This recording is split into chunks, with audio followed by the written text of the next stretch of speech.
Monsieur le président, monsieur le ministre, monsieur le rapporteur, mes chers collègues, nous aurions pu nous réjouir qu'au bout du 8e texte que nous traitons sur l'état d'urgence sanitaire, une commission mixte paritaire soit enfin conclusive, à l'exception du premier texte qui, dans l'urgence, avait bien sûr permis l'union nationale.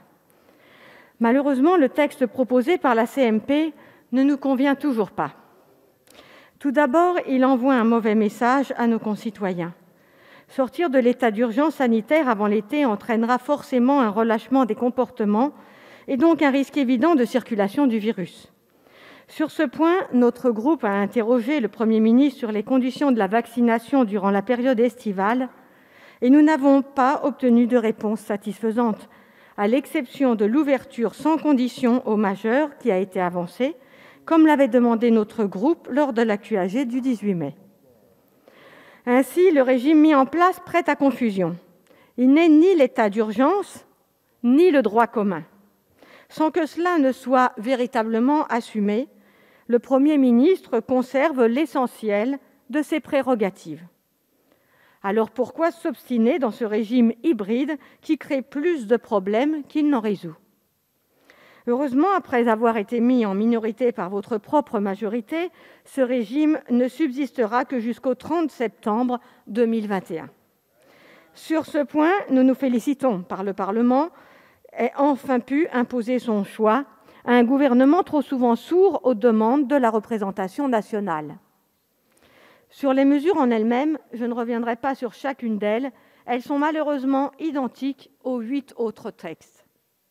La seule grande nouveauté de ce texte se trouve dans la mise en place du pass sanitaire. Nous soutenons évidemment son utilisation puisque nous sommes le premier groupe à avoir suggéré sa création en décembre, à un moment où il aurait fallu anticiper sa mise en place. En revanche, ce pass sanitaire ne peut voir le jour dans n'importe quelles conditions. Il s'agit d'en assurer la compréhension et donc l'acceptabilité par nos concitoyens.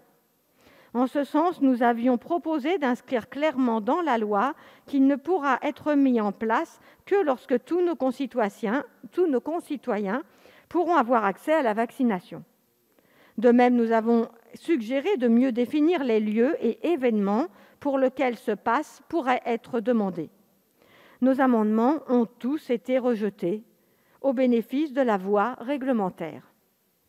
Heureusement, le Sénat a réussi à ajouter une modification de bon sens que nous avions tenté d'introduire ici à l'Assemblée, en vain, afin de préciser que cette réglementation soit appliquée en prenant en compte une densité adaptée aux caractéristiques des lieux.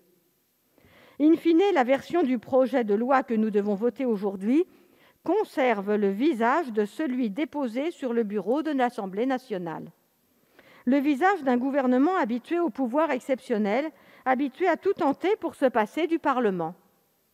Or, plus d'1 an après le début de cette crise sanitaire, au sein du groupe UDI indépendant, nous pensons que nous devrions plutôt discuter de toute l'aide que nous pouvons apporter à nos jeunes, de l'organisation de la rentrée, de la réouverture de certains secteurs fermés depuis plus d'1 an, et tant d'autres priorités, plutôt que de la façon dont le gouvernement souhaite s'arroger encore des prérogatives au sein d'un état d'urgence qui ne dit pas son nom.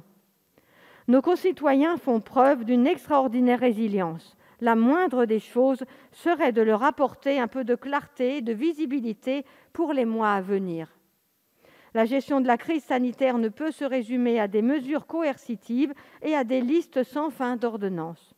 C'est pourquoi, comme en première lecture, notre groupe votera contre ce texte. Je vous remercie.